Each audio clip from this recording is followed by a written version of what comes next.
Bismillahirrahmanirrahim. Assalamu alaikum. This is HSSC-I Biology. I am with the students of first year, and you are welcome in my YouTube channel, Exploring the Concepts with Ma'am Shazia. And today is I'm discussing with you Class Aves, general characteristics of Class Aves, and the chapter is diversity among animals. You all know that it is the second last topic of the chapter number 9 class diversity among animals. So let's start with a quick review. You need to answer me the questions from the last lesson. So now you need to tell me which is the biggest issue of terrestrial environment. So which is the biggest issue of terrestrial environment is actually I already have told you that evaporative loss is the biggest issue because we everyone have to go through it. Everyone have to face it. Everyone who is at the land, so he or she has to face this evaporative loss. So human beings have obviously every organism have specific adaptations to keep it to cope with this situation. So evaporative loss is the biggest issue on the land. So the reptilian heart has that dash chamber. So reptilian heart has partially four-chambered heart, right? Reptiles have partially four-chambered heart, but as far as crocodiles are concerned, so crocodiles have four chambered heart, like the aves or the mammals. Do reptilians have hibernating capabilities? Yes. Reptiles have hibernating capabilities because they are poikilotherms and they are unable to maintain their body temperature. So they are cold-blooded.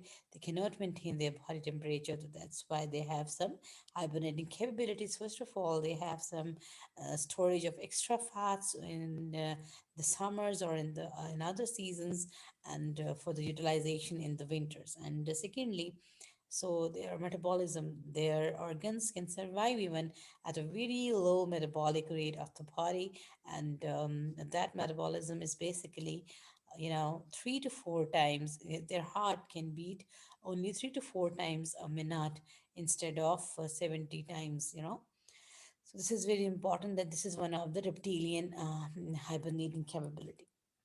Now give three features of amphibians. So you need to tell me three major features of amphibians.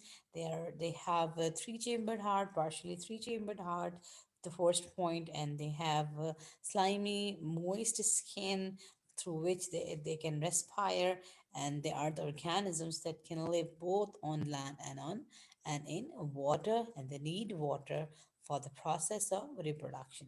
And there are so many other points that there are poikiloderms, they need to go to the hibernation. So there are so many other points as well. So discuss land adaptations of reptiles. So how reptiles have get to develop a very specific environment that to live on the land. So what are the adaptations they have which are helpful the reptiles to cope with the land conditions?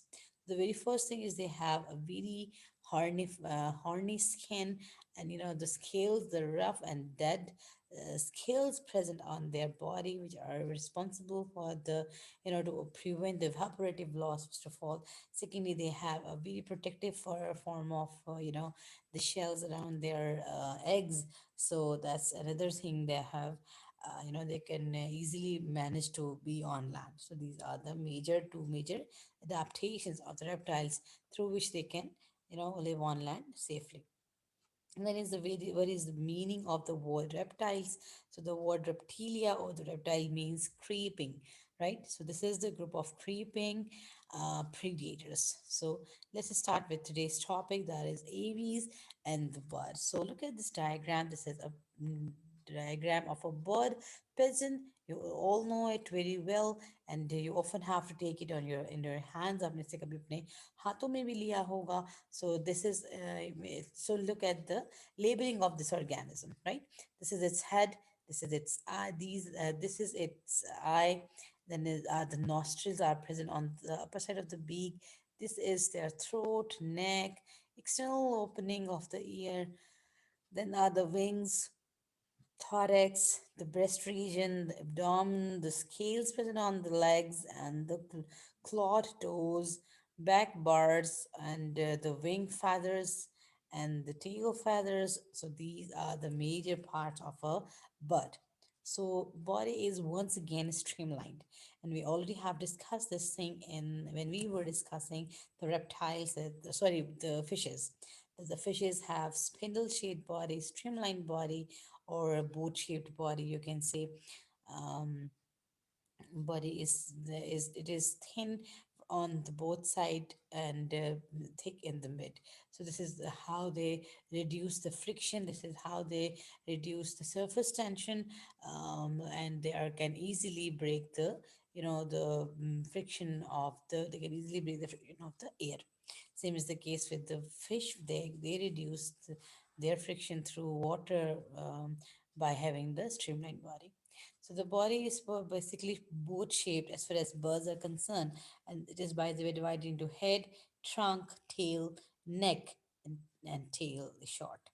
And then there are there are body. The body is basically divided into main parts. Head. Now, how you need to learn this topic, you need to absorb the topic. And how, just keep one word in your mind, right? Like, for example, this pigeon. Keep this pigeon in your mind and write it out, write everything about it, whatever you have seen it, right? You can see the head, beak, neck, throat, tail, scales on the and the legs, and on the feet. So this is very important to note, right? So first of all, you need to imagine an example. Then you'll be able to write more than the points which are needed for your exam. So you can see that there are two pairs of pentadactyl limbs. So once again, these organisms too have the two pairs of pentadactyl limbs, and vertebrate limbs. Like they do have a vertebrate limb, means all of the parts which are present in our arm are the present in the arms of the birds as well. So two pairs of the pentadactyl means having five digits in their um, feet and in their arms, hands. Hence, they, although they do not have the hands, their hands, their forelimbs are basically converted into the wings. So five toes or the fingers derived from such a form as characteristic of the tetrapod. So all of the tetrapods have same kind of the development of the pentadactyl limbs. So and all of them have four pairs. All of them, I mean four pairs, not four pairs, two pairs, four in numbers, two forelimbs and two hind limbs. That is why it's called as two pairs of pentadactyl limbs. So I'm hoping that you can write about these things, at least about the about some part. Then the forelimbs. Forelimbs are developed into the wings. They get modified and they develop into the beautiful, and the birds are the amazing, the creation of Allah. And then the hind limbs. Hind limbs. Look at this diagram first of all. Let me enlarge it for you. Look at this diagram. This is its ilium, right? This is the hind limb, right? This is the hip bone, you can say. This is its hip bone, then this is femur, right? The thigh bone, right? Same is the case. The femur, in our leg, there is a femur directly attached to the hip bone. And then it's the patella. They do have the patella. Patella is the kneecap present on the knee. And then is the knee. And after knee, there we do have two bones, fibula and tibio. So obviously there is no need to learn these names at that level. And then it is the ankle. And this bone, which is basically the ankle bone is basically longer in case of birds, right? And these are the phalanges, right? These are the tarso metatarsus, the the bones which making the ankle and the digits, phalanges, the palm region of the, you can say the sole region of the foot. So this is the overall arrangement of the vertebrate leg, and same is the case with the bird as well. And I want to show you this diagram as well. Yeah. Once again, you can see this diagram is basically, I like it because it is showing you the whole bird as well, right? The whole arrangement of the bird. This is the breastbone in the bird. I'm hoping that you have hold the chick or the pigeon in your hands, and you feel a bone in front of the body, right? That bone is basically the sternum, and which is also called as the breastbone. So same is the case with the sternum. We have a plain and the flat sternum, but the birds have the pointed sternum, right? Like the shape of a the bow.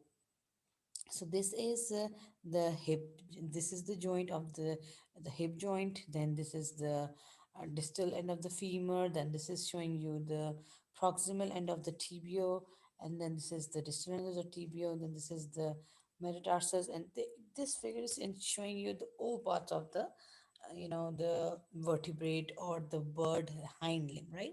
They are large, they are strong, adapted for perching, walking, or swimming. So they are large. You can see that they are very strong as well, right? So then usually bears four toes. Normally, they have four toes in their four hind limbs, and horny claws. Now, what is the meaning of the horny claws? Horny claws is basically these are the claws which are embedded with filled with the keratin. You can see. And then is the skin. The skin is basically they have the exoskeleton in the form of the feathers, in the form of the scales present on the legs and toes, and sorry, the claws in their toes. So all of them are basically forming their exoskeleton, right? And also they have the structure present in the beak for making it stronger as well. So then let's discuss its skin. So as I already have told you that they have exoskeleton present over all their body, right? So although they have endoskeleton too, right? They have both the skeletons, by the way. So endoskeleton, as far as endoskeletons are concerned, so they have very hollow bones in their body. We will discuss later in the lecture. And but right now, I wanted to tell you something about its exoskeleton. Exoskeleton is basically made up. You can say it's an horny epidermal layer, right? What is the meaning of the term horny epidermal, right? It means that with the passage of time, these are the epidermal cells, like the cells present in our skin, but these cells, which are called as horny cells, they are basically filled with the keratin, right? When they fully filled with the keratin, that what is called as cornification, and then they lose all of those cells that have filled with the keratin, they lose all of its organelle, right? So its whole skin is basically dead, and it is basically converting into horny epidermal, right? Having the scale, right? Like you can see the scales on their feet. This is once again, this is the reason behind that they have to live on the land, and they have no other feature to protect their to conserve the water, by the way. So they have scales, they have feathers, and cellular stratified epithelium of the epidermis, which make up the horny outer layer of the skin and forms the feathers. And finally, they have the horny epidermis is also covered with the feathers, which are actually the extension of the epidermis. So this is how their skin has made, and this is how why they are called as exoskeleton, because it is dead and it is outside the body. It is hard as well. And so scales on feet, so you can see the scales on the feet. This is once again the feature they have evolved from the reptiles. Now this is their bones, right? You can see these are human bones, which are basically the compact bones, and this is a region which is a sponge, but it is not that much.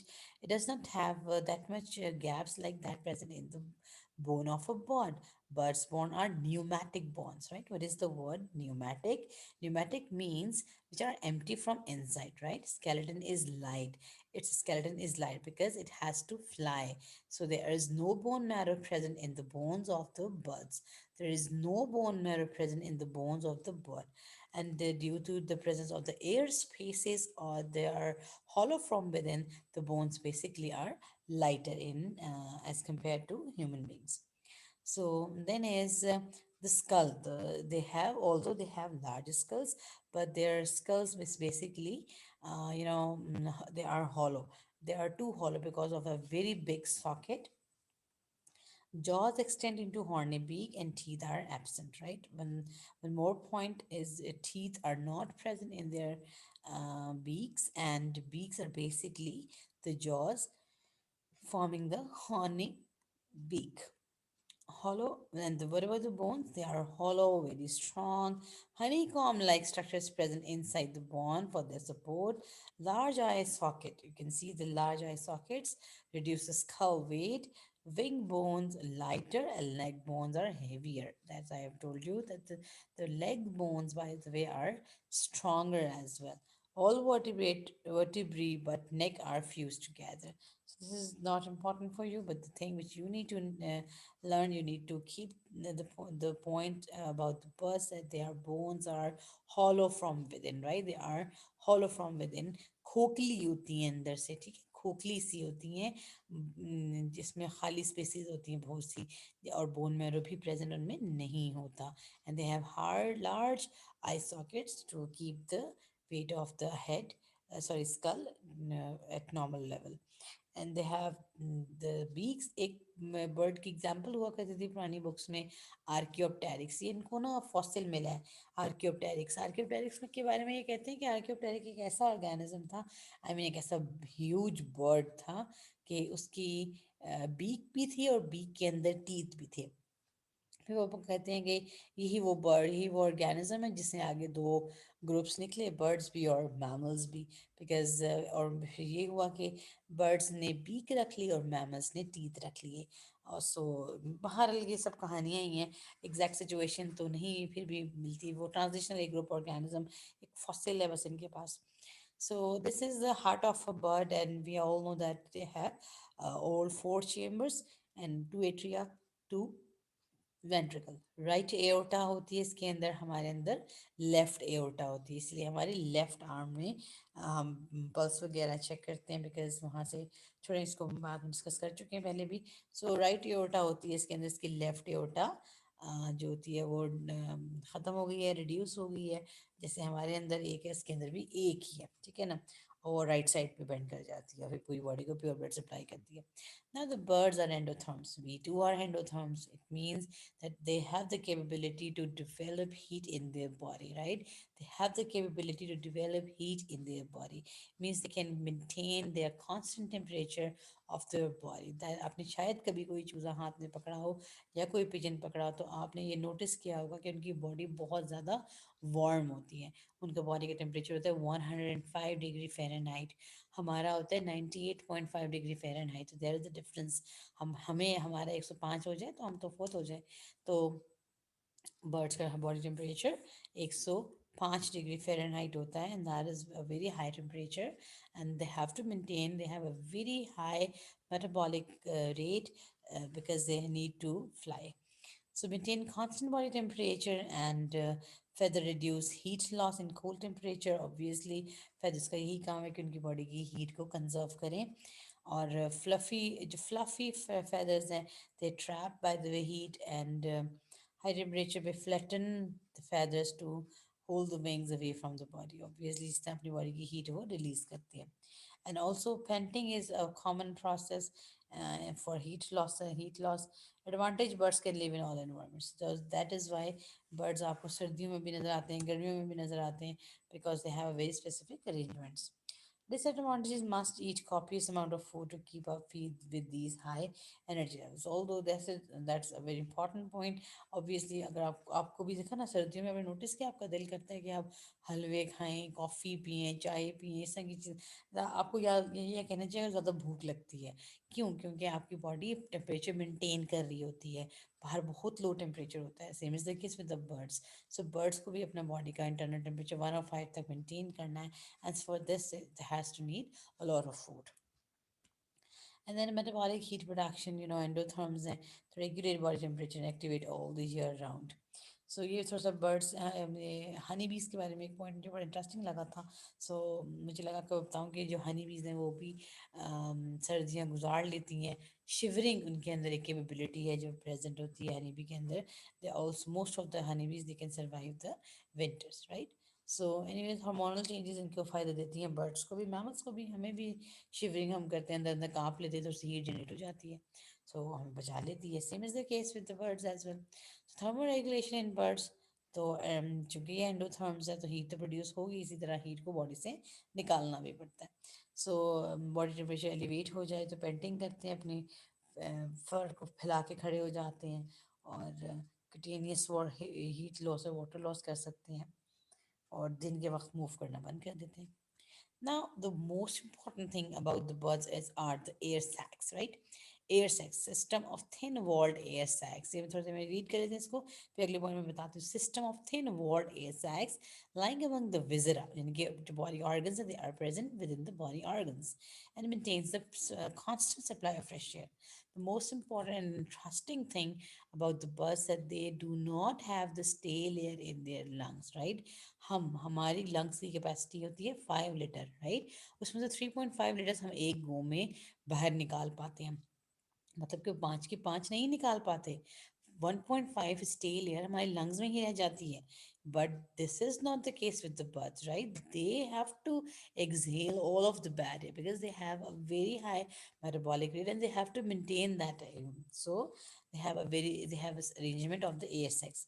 So they have 9 air sacs, right? Four, ये आपको 4 नजर आ रहे हैं, 4 उस side पर भी हैं और एक ये एक्स्ट्रा भी होता है। सो 9 air sacs are present in the body of the bird, and they are present within the, the viscera. First of all, obviously, it makes the body of the bird lighter, right? तो हल्की बना देता है, और आगे process में कैसे help करेगा मैं आपको बताती जाऊंगी। लेकिन फिलहाल ये समझ लो कि इसकी बॉडी में एयर सैक्स होते हैं, मतलब सैक्स क्या होते हैं? थैलियाँ। एंड दीज थैलियाँ आर फिल्ड विद एयर, ठीक है ना? वो हवा से भरी हुई होती हैं, हवा से भर जाती है तो बॉडी भी लाइट हो जाती है। सो अब ये कैसे मेंटेन करता है यूनिडायरेक्शनल फ्लो ऑफ एयर? क्या होता है कि जितनी एयर अंदर आई होती है और फिर वो सारी की सारी बाहर निकल जाती है, वे हम थोड़ा सा इसको डिस्कस करेंगे। Now look at this diagram, beautiful diagram है। इस वाले बर्ड को देखो, एयर यहाँ से अंदर जा रही है, ये इसका क्या है? Nostrils, obviously. Then obviously windpipe वगैरह आ जाएगा, विंड पाइप से ये एयर लंग्स में डायरेक्टली नहीं गई, सबसे पहले पीछे चली गई पोस्टीरियर एयर सैक में, जो सबसे पीछे पड़ा हुआ एयर सैक था। कुछ लंग्स में भी गई। अब प्योरिफिकेशन तो लंग्स में ही होगी, because they have a parabronchi, a very specific structure like alveoli present in our lungs, and parabronchi present in the lungs of the buds. So this is the fresh air. It is going to enter into the lungs, and the most of the fresh air is basically entered into the posterior sac, and then it will go to the lungs for purification. After getting after purification, the bad air, obviously it cannot stay inside the lung, and it will enter into the most anterior air sac, right? All of the stale air which is coming from the lung, it will stay inside in the anterior air sac, right? जब ये हवा आ रही है तो ये सारी bad air यहाँ भरी हुई है, ठीक है? जैसे ही ये हवा आके इसको फिल करती है, यहाँ से रास्ता क्लियर होता है, ये बैड एयर यहाँ से निकल के बाहर चली जाती है, और कोई लम्हा भी नहीं होता कि बैड एयर बर्ड्स के लंग्स में रह जाए। असल में तो वो 9 लंग्स हैं, 9 एयर सैक्स हैं, तो यहाँ से गुजर के फिर इसमें गुजरेगी, फिर उसमें गुजरेगी, फिर उसमें गुजरेगी, सब में से होते होते इसमें गुजरेगी। मैं आपको दिखा भी देती हूँ। So this is one how the unidirectional flow is maintained. ये देखो, ये रेड लाइन का मतलब है फ्रेश एयर। ये फ्रेश एयर आई, फ्रेश एयर सीधा वहाँ चलेगी एब्डोमिनल एयर सैक में, पोस्टीरियर वाले में। कुछ इसमें भी चलेगी, कुछ इसमें भी चलेगी, ठीक है? अभी यहाँ ये फ्रेश एयर है, फ्रेश एयर जब यहाँ चली जाएगी तब इसका ताल्लुक तो लंग्स के साथ है, वो लंग्स में भी जाएगी। लंग्स में जब चली गई तो क्या होगा? यहाँ से ये प्योरिफिकेशन होगी, प्योरिफिकेशन होगी तो ऑक्सीजन रख ली गई है, और ये सारी बैड एयर है। बैड एयर बाहर जाने से पहले इन दोनों में भर दी जाती है। तो जब ये वाला ट्रेकिया वाली ये लाइन खाली होती है, ये सारी हवा यहाँ भर दी जाती है, एक इनहेल में जितनी अंदर आई सारी यहाँ भर दी गई, और ये वाली उसी के एक्सहेल में बाहर चली जाएगी। This is how they maintain the constant and unidirectional flow of air in the bird's body. Voice box एक और इंटरेस्टिंग बात है। हमारा voice box, you all know that vocal cords are present in the larynx, और जो larynx के बाद हमारा ट्रेकिया शुरू होता है, but not in the case of birds. इनका जो वॉइस बॉक्स है, first of all the name of the voice box is syrinx, the name of the voice box is syrinx, and it is present at the base of the trachea, right? It is present at the base of the trachea, at the point at which the trachea is divided into two bronchi, right? So it is present at the base of the trachea. And you all know that birds can also sing and they have very beautiful voices, different kinds of voice. Different birds have different voices. This is because they have, the syrinx. Syrinx is the voice box. Then digestive system. Coming to the digestive system, obviously इसके अंदर भी उसी तरह जबरदस्त किस्म की elementary canal पूरी developed है as it is present in our body, but obviously they are insectivores or they are seed eaters, so they have a little bit different from us. And they have gizzard. Gizzard is very important. First of all, we need to understand the position of gizzard. ठीक है, ये एक मुर्गा है, बहुत प्यारा मुझे मुर्गा मिला ये, और अंडरस्टैंडिंग के लिए भी बड़ी अच्छी डायग्राम थी। यहाँ से खाना इसने खाना, ये इसकी सोफेगस है। सोफेगस के बाद क्रॉप आ जाती है। क्रॉप वो जगह होती है जहाँ ये थोड़ी देर के लिए अपना खाना भर लेते हैं। आपने देखा है, चुग रहे हैं चुग रहे हैं चुग रहे हैं, चुगे जा रहे हैं, खाए जा रहे हैं, मतलब। तो फिर वो यहाँ थोड़ी देर के लिए जमा करते रहते हैं इसको। लेकिन वो सीड्स होते हैं, वो तो हार्ड होते हैं। अगर हम आप सीड खाएं ना, तो हम तो डाइजेस्ट ही नहीं कर सकते। हमारे सीड्स एज इट इज़ हमारे फीसिस के थ्रू बाहर निकल जाते हैं, अगर हम कोई भी सीड ईट अप कर लेते हैं तो this is very interesting about them कि ये सीड ईटर्स हैं। अच्छा, इसके बाद वो सीड कहाँ चला जाता है, ये आगे इनका सारा स्टमक का पार्ट है। फिर स्टमक के पार्ट के बाद यहाँ पे आ जाता है इसका ये क्या कहते हैं इसको, गिजर्ड, राइट। गिजर्ड की तस्वीर मैंने एक रखी हुई है आपके लिए। ये इसकी गिजर्ड होती है। गिजर्ड अंदर से हार्ड होती है, ठीक है। हम लोगों ने मास्टर्स में जब हम पढ़ रहे थे तो हमने पिजन की डिसेक्शन की थी। तो पिजन की डिसेक्शन में हमने करते हुए गिजर्ड को हाथ में लिया, तो छोटा सा गोली की तरह की चीज़ थी, अब बड़ी हार्ड। जब ये देखिए, इसकी कट सेक्शन भी दिखाया हुआ है इस डायग्राम में आपको।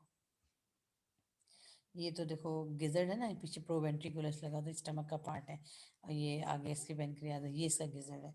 ये इतनी अच्छी वे डायग्राम नहीं मिली मुझे। ये दूसरी डायग्राम देखो, ये गिजर्ड है, ये अंदर से भरा हुआ होता है, और इसकी सारी अंदर से वॉल्स जो है ना, काइटनस है, ठीक है। और अंदर से चीज़ें टकरा टकरा के इसके अंदर सीड्स टूट जाते हैं। सो ये अल्लाह ताला ने देखो बर्ड्स को कैसे सलाहियत दी है। तो गिजर्ड एक इनका ग्राइंडर लाइक स्ट्रक्चर है, जो सारे हार्ड फूड को कन्वर्ट कर देता है और फिर उनको एनर्जी मिलती है। फिर आते हैं एक्सक्रीटरी सिस्टम पे, तो इनके पास भी दो अदद किडनीज हैं, इसी तरह की हमारी तरह की, और किडनीज के साथ यूरेटर है। यूरेटर क्लोइका में ओपन होता है। अब बर्ड्स को आपको पता है कि हालांकि इसके पास शायद क्लोइका नहीं होना चाहिए था, because cloaca is indicating you know the rough structure, यानी कि वो प्रॉपरली डेवलप्ड स्ट्रक्चर नहीं होता क्लोइका। उसमें से यूरिन भी उससे जा रहा है, सॉलिड वेस्ट भी उससे जा रहा है, रिप्रोडक्टिव स्ट्रक्चर्स भी उससे जा रहे हैं। सो क्लोइका इमेच्योर या अंडर डेवलप्ड स्ट्रक्चर शो करता है। लेकिन बर्ड्स इनके अपने चूंकि फ्लाई करना था, तो उसकी वजह से उसकी बॉडी में बहुत सी चीज़ों को रिड्यूस कर दिया गया। सो इसीलिए इनके अंदर क्लोइका होता है, ठीक है। इसकी इसीलिए इनके अंदर क्लोइका होता है। किडनीज टू पेयर्स ही होती हैं। यूरेटर उसी तरह है, लेकिन वो ओपन होता है यूरिथ्रा के बजाय क्लोइका में। हाँ, इंटरेस्टिंगली यूरिनरी ब्लैडर नहीं होता इनके अंदर, ठीक है ना। एक तो इन्होंने बहुत ज़्यादा यूरिन प्रोड्यूस ही नहीं करना, क्योंकि पानी निकल जाएगा बॉडी से। इन्होंने तो अपना पानी कंजर्व करना है। हमारी तरह थोड़ी कि पानी पी लेंगे, प्यास लगेगी तो उस समय तो बेचारे नहीं पानी पी सकते। तो इनके अंदर यूरिनरी ब्लैडर नहीं होता, ये अपना यूरिन स्टोर नहीं करते। यूँ भी आपने देखा ही होगा, फीसिस देखी होंगी किसी बर्ड की, वो गाड़ी घड़ियों में गिरी होती है तो पड़ी होती है, देखी ही होंगी। थोड़ा सा लिक्विड होता है उसके अंदर, और वाइटिश होती है। वो जो वाइटिश है, whitish is indicating you the presence of uric acid. मतलब ये यूरिया रिलीज नहीं करते बॉडी से, ना ही अमोनिया रिलीज करते हैं। ये अपनी बॉडी से यूरिक एसिड की फॉर्म में वेस्ट रिलीज करते हैं। तो जब भी यूरिक एसिड रिलीज होता है, तो बॉडी का बहुत थोड़ा सा पानी नीड होता है फॉर द एक्सपल्शन ऑफ और या एक्सक्रीशन ऑफ द यूरिन, ठीक है ना। जो उसका यूरिन है वो in the form of uric acid है।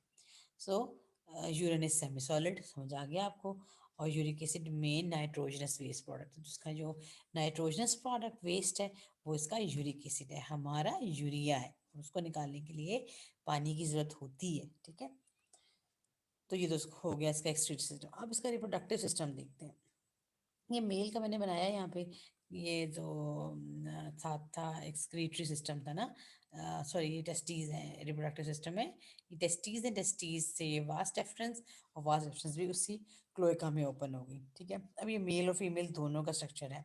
टेस्टीज हैं, किडनीज हैं, और फिर ये वाली आ गई द यूरेटर, और ये वाली आ गई वास डेफरेंस। तो किडनीज के से थ्रू रास्ते के थ्रू ये यहाँ पहुँच जाती हैं। प्रॉपर इसका भी रास्ता बना हुआ है, पैसेज बना हुआ है। Same is the case with the ovary, the female system, ये वंस अगेन किडनी है। ऐसा ही स्ट्रक्चर यहाँ पर भी है। ये इसकी सारी ओविड्यूकल फनल है, यहाँ छोटी सी ओवरी होती है, और ओवरी ओविड्यूकल फनल ओवरी के बिल्कुल साथ अटैच्ड है, और ये यहाँ से सब मटेरियल लेके, और ये इसकी यूट्रस, और ये यहाँ पे क्लोएका में ही ओपन हो जाती है। ओके जी, तो ये तो था इसका रिप्रोडक्टिव सिस्टम। थोड़ा सा मैं सोच रही थी आपको एक डायग्राम दिखाऊं, तो मैंने कहा आप लोग परेशान ना हो जाएं। ये आपको मालूम है कि जो फर्टिलाइजेशन होती है पर इनकी इंटरनल होती है। इंटरनल फर्टिलाइजेशन के बाद आप जो भी अंडा खाते हो वो सब अंडे फर्टिलाइज्ड होते हैं, ठीक है ना। और इसलिए तो इंडियंस हैं वो खाना नहीं, अंडा नहीं खाते, क्योंकि हम किसी का बच्चा नहीं खाते। एनीवेज, तो ये तो हो गया। अब वो जो अंडा, जो ये जब ये अपनी बॉडी से रिलीज करती है, तो यूट्रस के एंड पे शेल ग्लैंड्स लगे हुए हैं, ठीक है। वो शेल ग्लैंड्स क्या करते हैं, शेल सिक्रीट कर देते हैं एग के अराउंड। तो पहले तो सॉफ्ट होता है, लेकिन जैसे ही वो हवा से एक्सपोज होता है वो हार्ड हो जाता है, और यूं उसका जो अंदर मटीरियल होता है वो सारा प्रोटेक्टेड हो जाता है। फिर कुछ रनिंग बर्ड्स की एग्जांपल्स आपके आगे हैं, सामने हैं। कीवी और ऑस्ट्रिच बहुत काफ़ी बड़े बड़े बर्ड्स हैं ये, ठीक है ना। बड़े बर्ड्स हैं, ह्यूज बर्ड्स हैं, इसीलिए ऑब्वियसली ये भारी भी हैं। फिर ये इनमें रनिंग, इनको रनिंग बर्ड्स कहा जाता है, ये फ्लाई नहीं कर सकते। Some birds have secondarily lost the power of flight and called the running birds. Examples are ostrich and kiwi. They have loosened the power of, fly. अब देख रहे हो ऑस्ट्रिच की नेक जरा पिंक सी नजर आ रही है आपको। ये पिंक सी नेक नजर आने का मकसद है कि जो एपिडर्मल सेल्स हैं वो उनमें मटेरियल प्रेजेंट है, वो हॉर्निफाइड होने के साथ साथ उसमें कोई क्रोमोफाइट्स भी प्रेजेंट है। ओके जी, हाँ चलो ये मिल गई एक तस्वीर। सो रिकैप करते हैं फीचर्स ऑफ बर्ड्स में। Birds have wings and most of them can fly. So they have light bones, hollow bones, feet and claws. They do not have the teeth, and instead they have the beak, and used to beak, which is used to tear, bite, chisel, crush or chew their food. Birds have streamlined bodies which help them to fly. तो ये तो थे general features। तो ये देखो, ये मैं आपको बताना चाह रही थी, ये ओवरी है। ओवरी के बाद ये ओविडिकल फनल है, और ये सारी ओविडक्ट है। ओविडक्ट के बाद ये यूट्रस है जिसके अंदर शेल ग्लैंड होता है, और ये इसकी vagina, finally it will open into the cloaca. और फिर इसके बाद ये देखो, ये होता है जब इस टाइम पे होता है तो एग इस शेप का होता है। फिर आस्ता आस्ता इसके इर्द गिर्द छोटा छोटा डेवलप होता जा रहा है।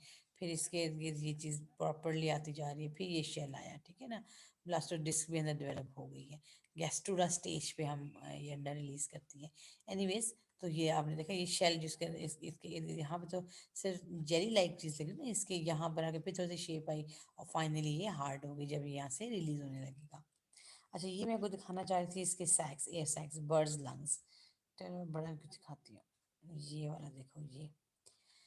ये इसका रेस्पिरेटरी सिस्टम था। रेस्पिरेटरी सिस्टम ट्रेकिया आ गया, ट्रेकिया के बाद ये लंग्स हैं, और ये हैं इसके वो एयर सैक्स, ठीक है ना। ये वाला पोस्टीरियर एयर सैक्स है, और ये वाला इंटीरियर एयर सैक है। तो ये उसको हेल्प करते हैं, फ्लाइट में हेल्प करते हैं, क्योंकि अगर बैड एयर अंदर रहेगी तो उसके अंदर ऑक्सीजन ही नहीं होगी, तो एनर्जी कैसे प्रोड्यूस करेगा, एटीपी कैसे बनाएगा। इसलिए इसको कांस्टेंट सप्लाई ऑफ ऑक्सीजन चाहिए। और फिर इसको देखो, एसोफेगस के बाद आपको याद आएगा तो क्रॉप था। क्रॉप में थोड़ी देर के लिए खाना जमा करती है। फिर दरमियान में प्रोवेंट्रिकुलस था, ये इसके स्टमक का पार्ट है। और फिर गिजर्ड थी। गिजर्ड के बाद सारी इंटेस्टाइन शुरू हो गई, और फिर finally intestine will open into the cloaca. ये वाला पेनक्रियाज है, और ये लिवर है। तो ये मैंने थोड़ा सा सारे ऑर्गन्स को इसके रिकैप भी कर दिया है। तो आई एम होपिंग कि आपको बात समझ आ गई है सारी। इसमें से आपने कोई से 10 पॉइंट्स तो आपको पता होने चाहिए। मैंने 20 पॉइंट्स बताए होंगे कि शायद 10 आपके दिमाग में रह जाएं। तो अपना बहुत सारा ख्याल रखें, फोकस्ड होकर स्टडी करें, थोड़ा टाइम दें पर ईमानदारी से टाइम दें। अपना बहुत सारा ख्याल रखें। अल्लाह हाफिज़।